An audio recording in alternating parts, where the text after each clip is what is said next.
Bilo kiša, sunce, snijeg, poštarica Slavica neumorno odrađuje svoj posao. Kako nam kaže, pristupa poslu maksimalno profesionalno i svjesna je da je svaka pošiljka bitna. Na oko 1500 kućnih pragova svaki dan pozvoni i preda poštu.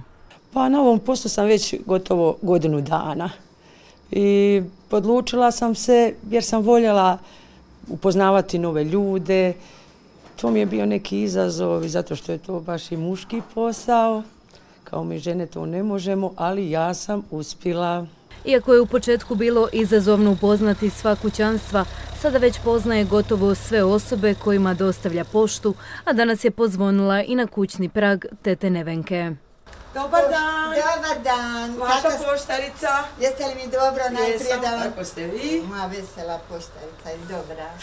Nikada nije rekla da je nešto teška, uvijek vesela, nasmijana, uvijek me razveseli. Kad dođe, predivna je u svakom pogledu. Da su odličan kolektiv, uvjerili smo se i sami. Rade punom parom, a kolege za Slavicu imaju samo riječi hvale. S obzirom da je to tradiciji kao muški posao, naša kolegica Slavica je se pokazala odlična na tom dijelu posla, obavlja svoj posao isto kao i muške kolege poštari. Što kažete za Slavicu, jel hvale vrijedno radi svoj posao? Pa naravno, sve pohvale za našu Slavicu. Svi su mi izašli u susret, ovi stari poštari, pomogli su mi kako da radim, šta radim i baš su bili dobri prema meni. Kao prva žena, prva poštarica na ovom području, Slavica ruši stereotipe. Nije ju obeshrabrila ni okolina koja nameće uvjerenje da se radi o muškom poslu. Dokazala je upravo suprotno.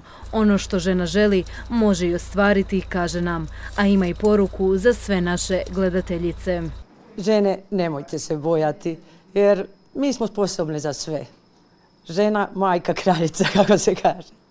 Da. Majke, žene, djevojke, djevojčice, cijenite sebe, težite ostvarenju svojih snova.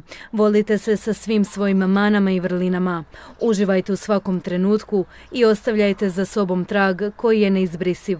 Ponosno koračajte. Sretan nam Međunarodni dan žena.